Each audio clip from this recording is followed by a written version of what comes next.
Hi, welcome back to another Cooking with Katie. I'm Katie, and today we'll be making a homemade Alfredo to go along with our fettuccine pasta from last time. To start off the show today, I would like to bring in a special guest. Her name is Kayla Haberly. Kayla, please come join me. Hello. And we're going to start off by, as always, you have to make sure that your area is very well clean.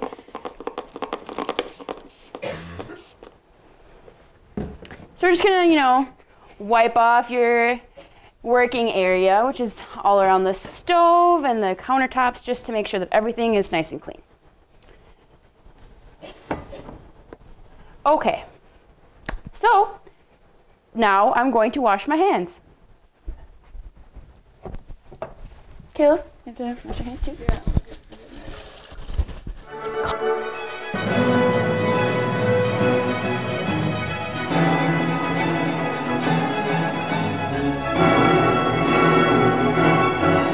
Start off by melting down the butter. So you need about a 1/4 cup of butter, and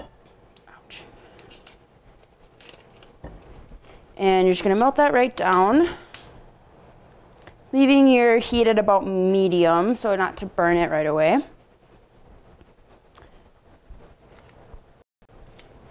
Okay. Now, your next ingredient you're going to need is a 1/4 cup of flour. So we already have it measured out here, and I'm going to give that right to you. Just pour it in. Once the butter is melted, we can just pour it right in. Yep, we just have to wait for this to melt. What we're waiting to do now is for the butter to melt so we can make our roux. And a roux is an equal amount of fat versus flour to make kind of a paste to start off, because it makes a really nice base so everything is very even. All right, throw it right in there. Now, normally you'd want to do it a little bit at a time so that your flour doesn't get all clumpy, but that's okay. If you have a whisk on hand, if you just whisk it right in, it should work just fine. Okay, and now you're going to need a 1/2 teaspoon of garlic salt. And you're just going to pour that right in also. You want to take over for the whisking. All right, now you want to make sure that you keep an eye on it so it doesn't burn, and just turn your heat down a little bit. And we're going to slowly beat in our heavy whipping cream. And this, you need about 2 cups. And you can use heavy whipping cream or 1/2 and 1/2, or milk also works really well. But you need the amounts that you'll need of each varies just depending on how thick substances that you're using.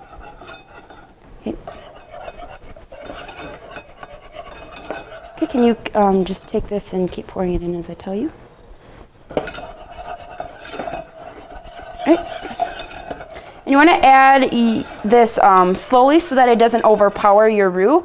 Otherwise, it will get it'll be too soupy, and the flour and butter mixture will just get all lumpy, and it won't be a sauce at all. You can add some more now.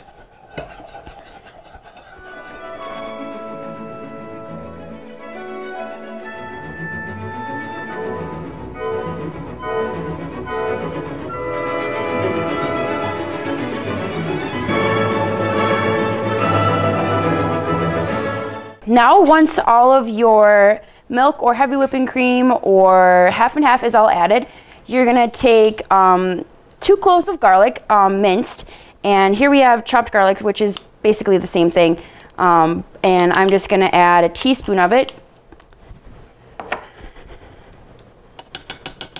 and you're just going to make sure that gets stirred in real nice too. It'll add a ton of flavor, and it just makes it absolutely delicious. And right now you're just waiting for the sauce to thicken so you can raise your heat a little bit again. I'm gonna keep stirring that for me. Now the last thing you're gonna need is a 1/3 cup of grated Parmesan cheese. And this just gives the sauce even more flavor and gives it, lets it be a little bit more thick and creamier. And it just adds a ton of flavor, and it's just delicious. When I was over in Italy this past summer, we didn't really make any Alfredo sauces. The sauces that we mostly made had a tomato base, because tomatoes are one of the most widely used vegetables in Italy.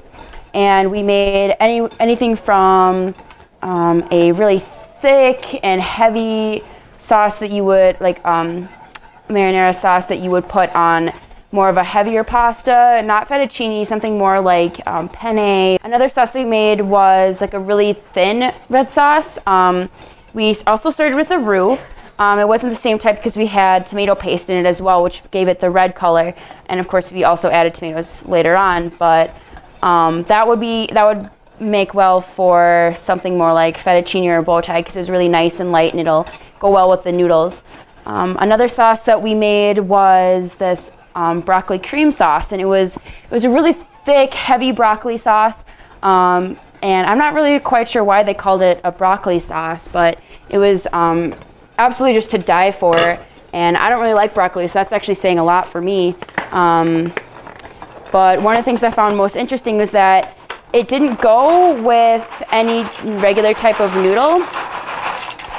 There's a noodle called elephant ears, and they're really fun to make. It's something I made over in Italy, and all you do is like you have you roll your dough, your pasta dough that like you'd make regular pasta dough like we did the last time, and you would roll it into longer strips about this long or however long it can be, about a quarter of an inch thick, and you just cut it into small squares that are about also a quarter of an inch long, and you just take a butter knife and roll it. And that may sound a little weird, but it gives it a nice curve and it makes it look kind of like an elephant ear. So it was really interesting and awesome. We just put those two together, and it was just delicious. The noodles and the sauce went great together.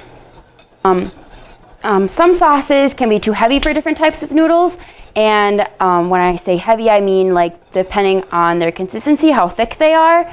Sometimes they'll go better with other noodles than some, because some noodles aren't going to be able to hold a sauce on them very well. Like if you, a lot of people will cook their pasta in oil and salt. Now I just like putting a little bit of salt in the water. Gives the noodles flavor. However, the oil is also really nice because it helps them from sticking together. But the only downside with that is that the oil will then stay on the noodle and it won't allow sauces to really seep into the pores of the noodles. So depending on how thick the sauce is, it needs to be absorbed into the noodle so you get the full flavor and consistency and like of the sauce itself.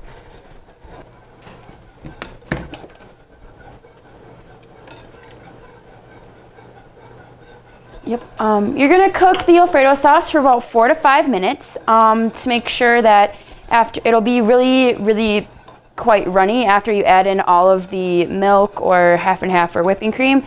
So you have to give it like about 4 to 5 minutes to let it cook and thicken so it becomes an actual sauce. So once that's done, you can just turn the burner off and wait for your noodles to be done if they're not done already, and then you are ready to serve. And you want to serve the sauce immediately or put it right into the fridge, otherwise it could go bad. So now our noodles are done, the sauce is done, and the final step in making your Alfredo is making your plate look nice.